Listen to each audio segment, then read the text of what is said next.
a waterfront full of restaurants and the lodges I've mentioned already. It's got a climbing gym right next to the festival ground. Bands want to apply to play at Misty. What's the criteria that would get them picked? Are they late or are they just super early for the next year? And you can win a braai with Braai Boy backstage at Misty Waters. Gotta push one last thing.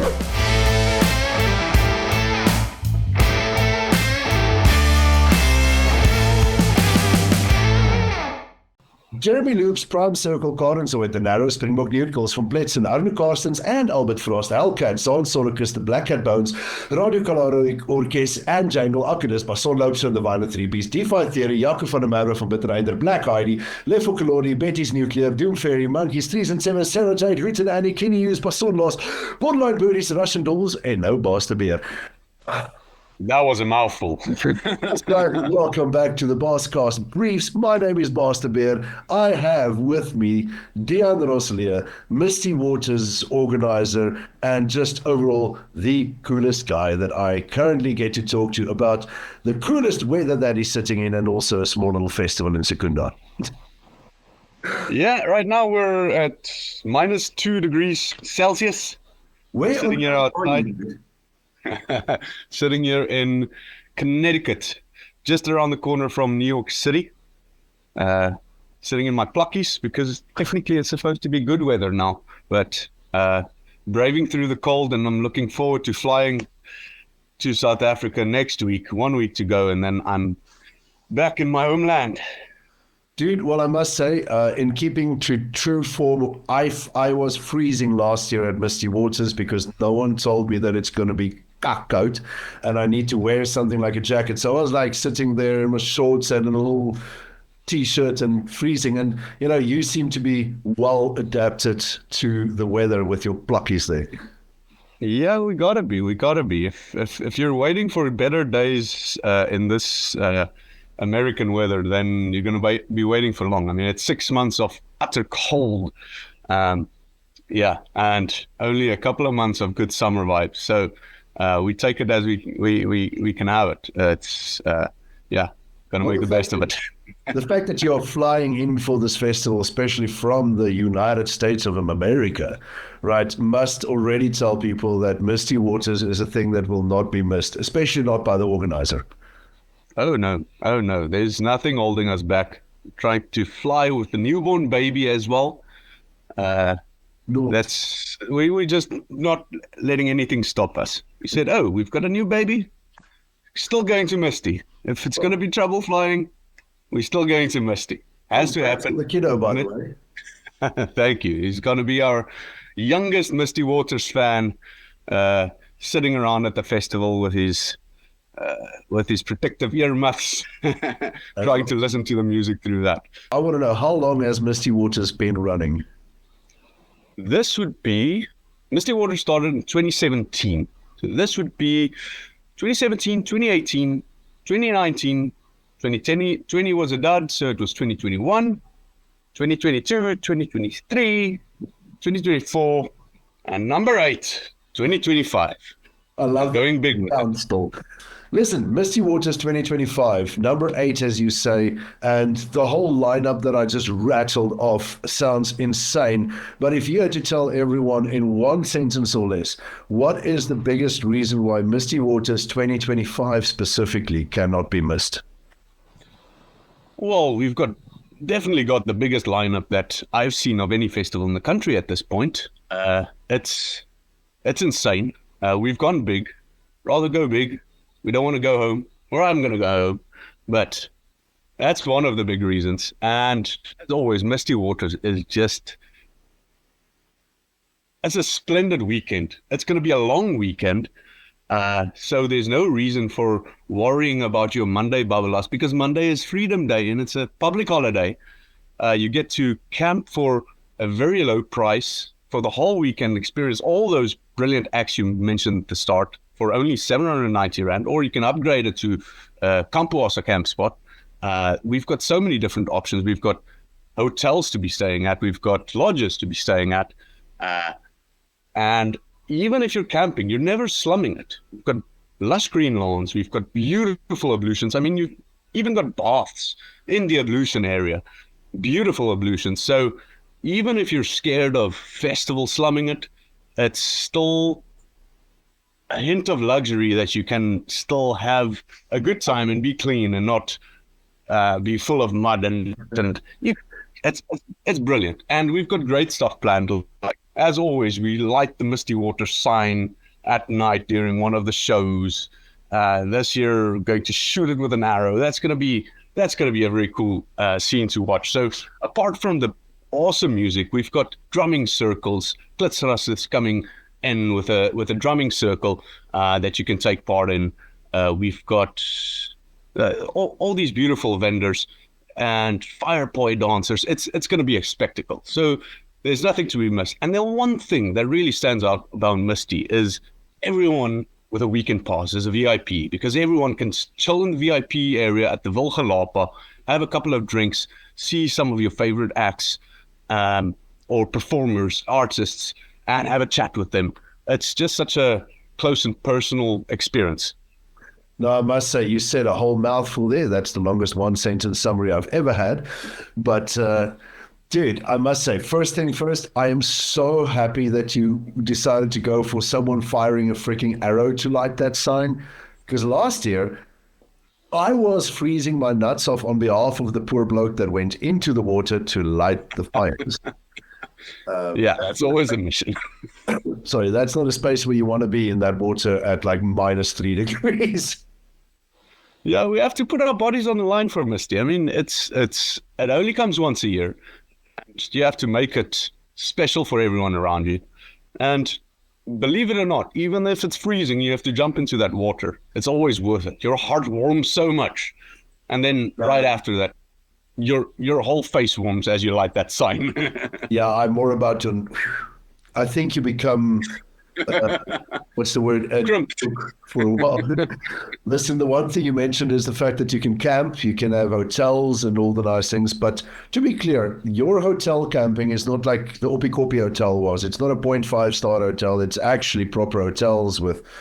It's a proper hotel. In Lake Umuzi. Beautiful rooms. Mattresses. It's a 3-star hotel, business class hotel. We've got an environmentally friendly hotel at Ingreen. We've got Umuzi Lodge, which is probably fully booked by now. Yes, I think it is.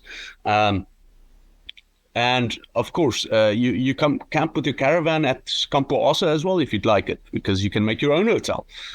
It's just awesome.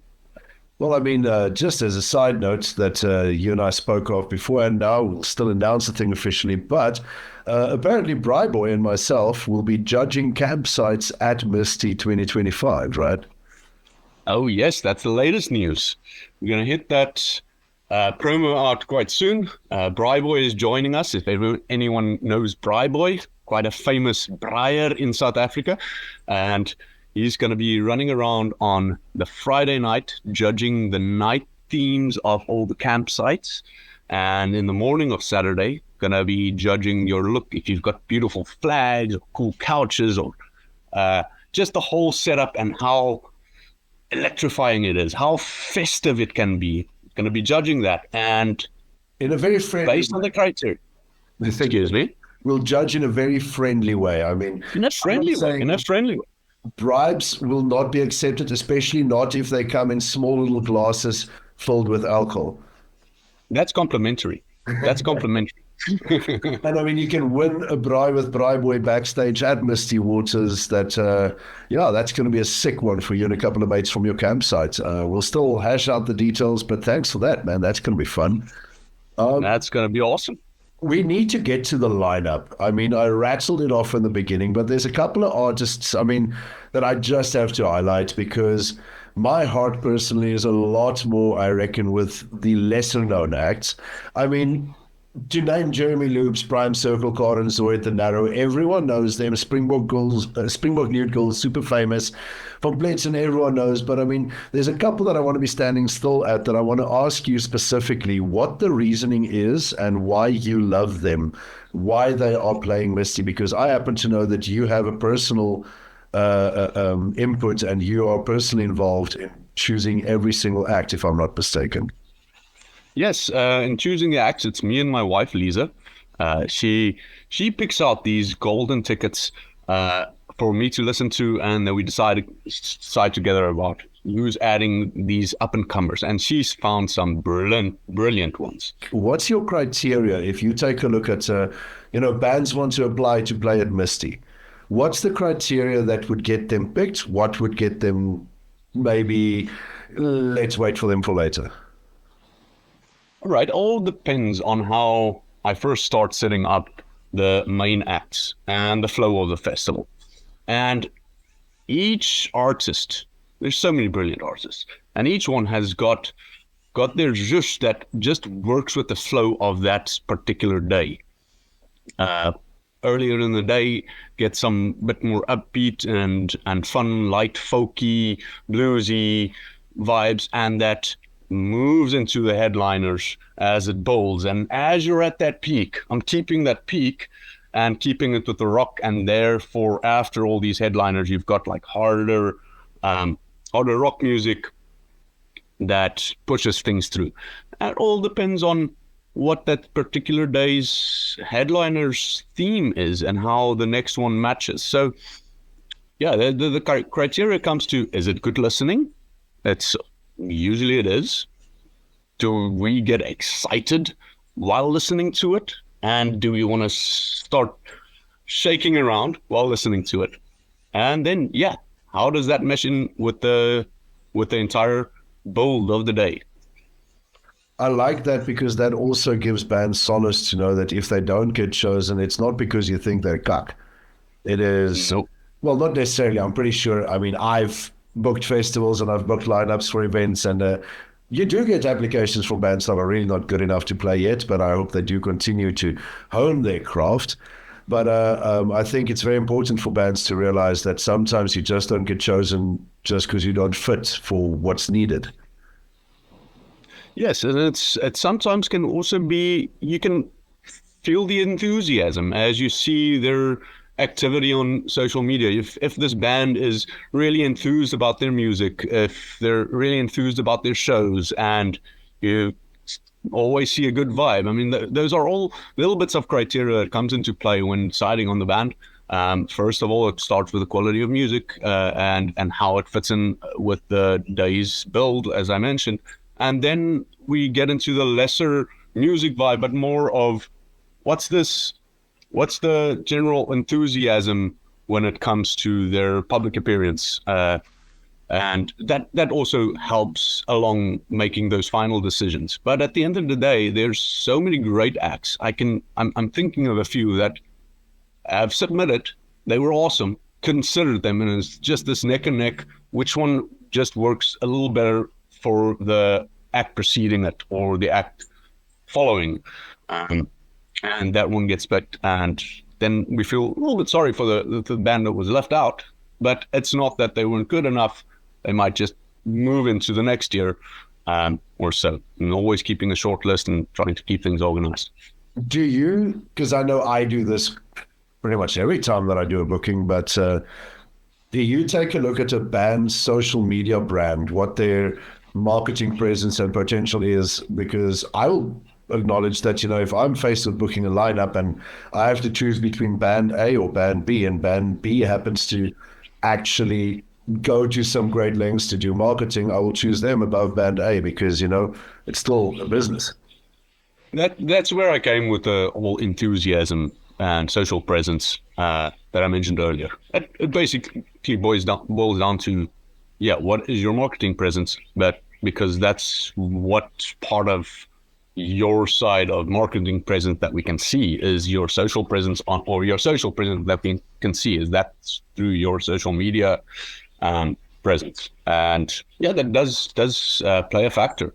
You have to see who's going to pitch for your shows, or at least tries to always put the word out there. We know as a promoter, it's very hard to get tickets sold. It's very hard to get people drawn to your festival. So that extra push coming from the artist side also helps us a lot. It makes our jobs a little easier.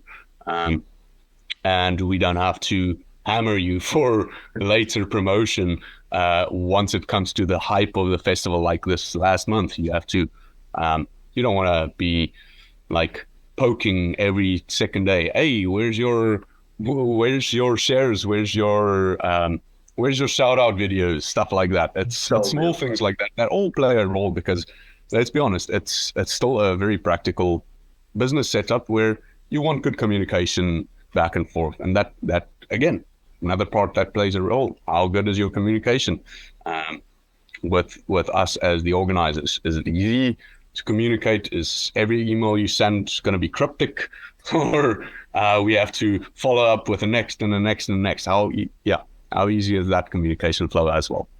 I will tell you one of my favorite booking faux pas when we end this chat. Please remind me. But first, I want to get to the point where I said, please tell me just a little bit about the following acts. What made you choose them specifically? And I want to kick it off with one of my personal favorites, simply because this dude found his feet at some of the open mics that I hosted, and then out of that, essentially grew into the artist which he is now. And I absolutely love the dude to bits. Kenny Hughes. Wow. I knew you were going to say that.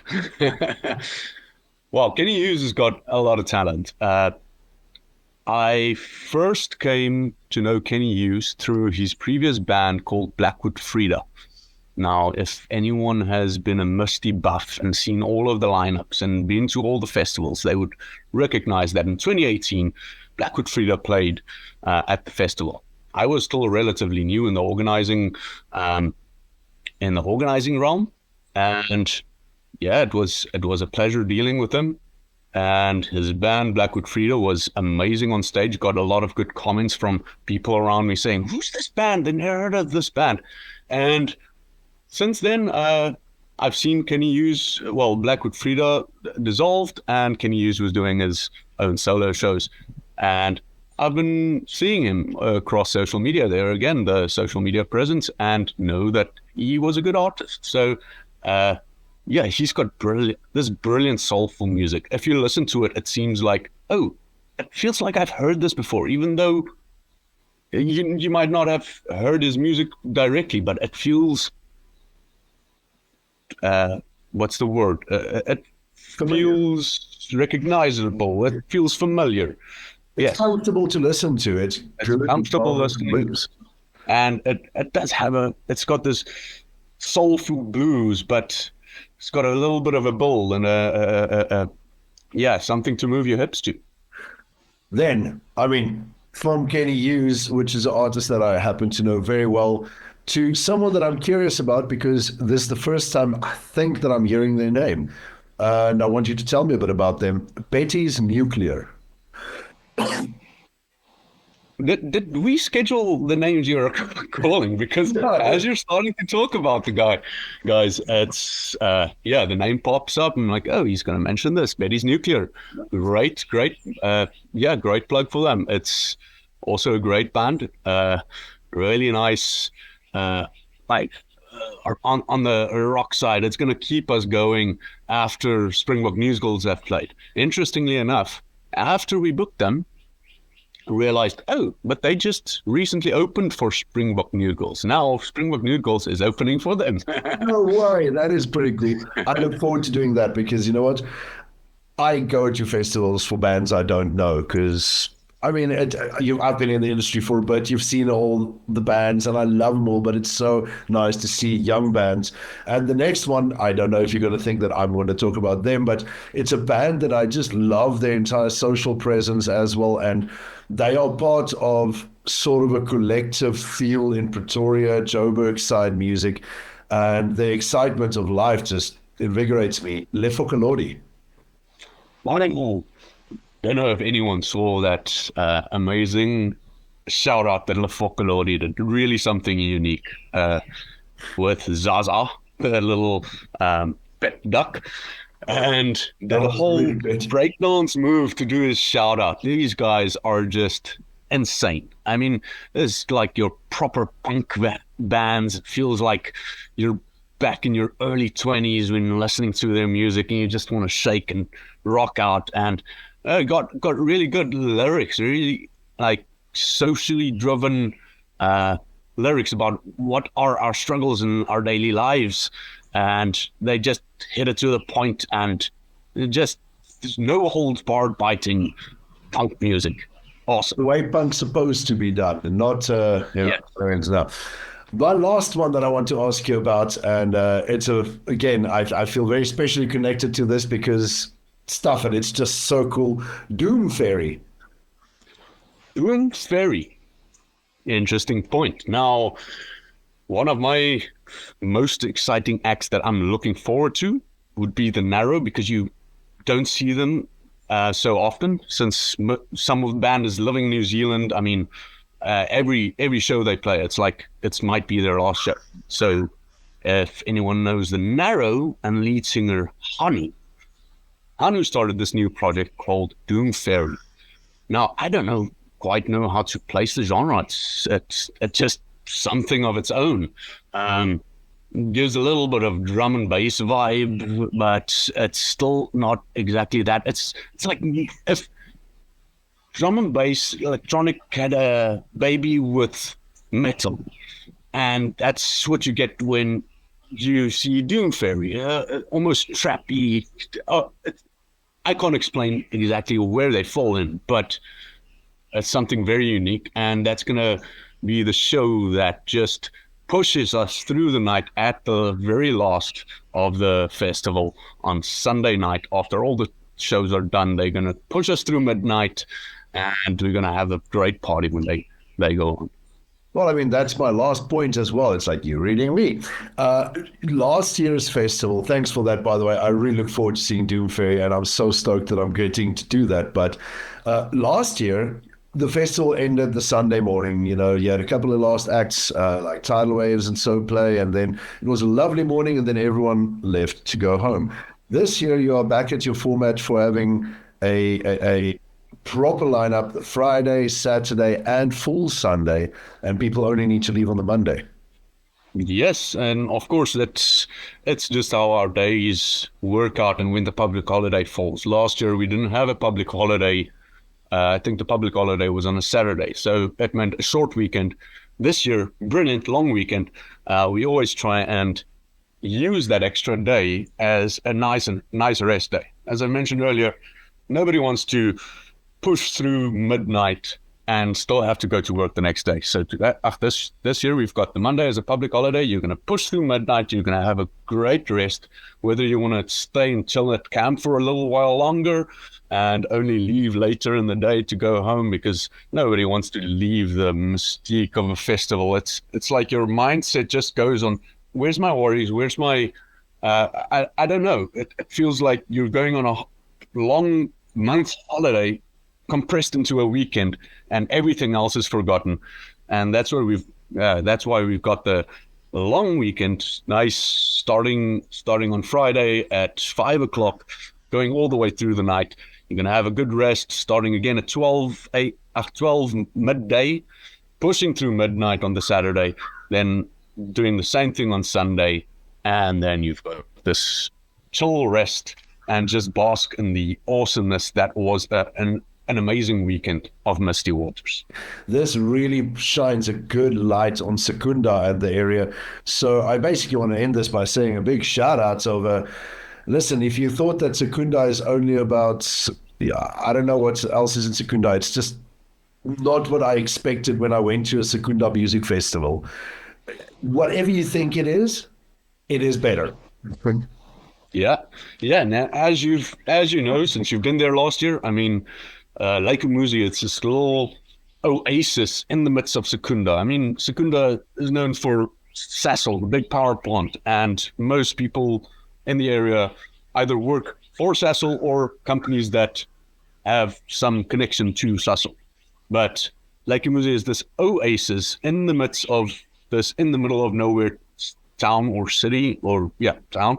And Lake Umuzi has got a waterfront full of restaurants and the lodges I've mentioned already. It's got a climbing gym right next to the festival grounds where you can go have a climb in the morning if you want to get down and busy before the acts start. It's got like frisbee golf. There's there's just so many fun activities on these beautiful 2 lakes. You can go shopping at cute craft stalls and check out all the different restaurant vibes, awesome bars. So apart from just the beautiful Misty Waters Music Festival, you've got this oasis of all these little things popping up in this almost town of its own, this little oasis town. And yeah, great sight to have Misty Waters. Yeah, I promised I'm going to end this chat off by telling you a little fun story from my side.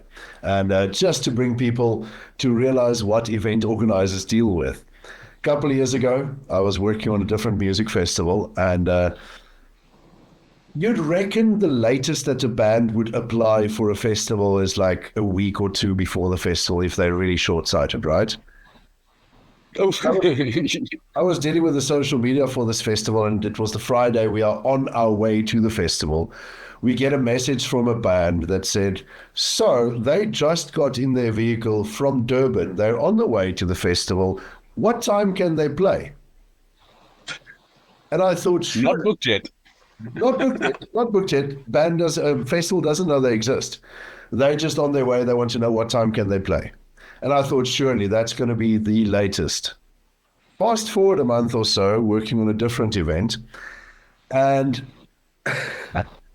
we got an application from a band to play the festival the day after the festival. The only problem is, to make things worse, that specific band did play the festival. They applied for a festival that they played the day after the festival. So, well, I think they are they late, or are they just super early for the next year? You answered the question. Listen, Dian, I thank you so much for your time. I really look forward to seeing you at Misty, and it's going to be cool to be part of the experience. I'm going to be there doing some interviews. And yeah, if you want to know more about what Misty is like, click on the link in the description to my video that I made of the event last year, or there should be a card up on the video if you're watching on YouTube.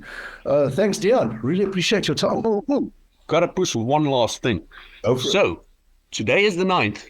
Tomorrow is the 10th of April. If you want to warm up for Misty Waters, we've got a little collaboration going with Stalk Baas, where Arno Karstens is going to play at Stalk Baas Kempton Park for a little Misty pre-party, together with some other acts as well. Sarah Jade being one more act from Misty Waters that's going to be opening there.